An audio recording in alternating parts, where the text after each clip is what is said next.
Emmanuel Frédéric, bonjour. Pouvez-vous en quelques mots vous présenter? Je suis Emmanuel Roger, je suis née et vis en Sologne. Je pratique par passion la photographie de nature depuis plusieurs années, depuis l'adolescence.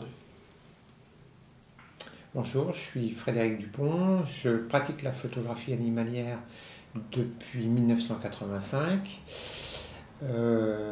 Au départ sur les cervidés et depuis je me suis un petit peu généralisé et depuis les années 2000 je pratique assidûment l'affût flottant.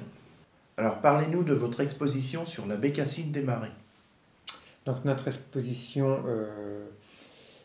Bécassine des Marais, Escale en Sologne est constituée d'une vingtaine d'images au format 50-75, collées sur Dibond, essentiellement réalisées en Sologne, de la fin de l'été jusqu'au début de l'hiver, sur à peu près 8 ans.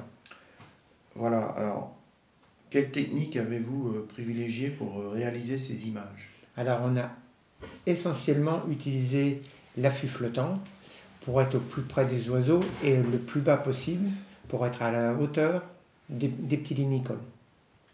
Alors à cette occasion, vous avez publié un beau livre sur la bécassine des marais. Pouvez-vous nous en dire un petit peu plus? Effectivement, en 2019, nous avons publié notre deuxième ouvrage sur la bécassine des marais, intitulé Bécassine des marais, Escale en Sologne, un ouvrage de 160 pages auquel ont collaboré les agents du réseau bécassine de l'OFB, auquel ils ont apporté des éléments techniques sur la migration et sur la biologie de l'espèce. Nous avons aussi collaboré avec une artiste aquarelliste et amie, Estelle Rebotaro, qui est de Bourges. Alors dans cette exposition, vous avez forcément une photo coup de cœur. Quelle est cette photo coup de cœur? Alors la photo coup de cœur, on a le même avis tous les deux, c'est celle qui représente notre ouvrage, la couverture du livre. Pour nous, elle fait penser à une aquarelle avec ses tons pastels et ses différents reflets et ses lumières.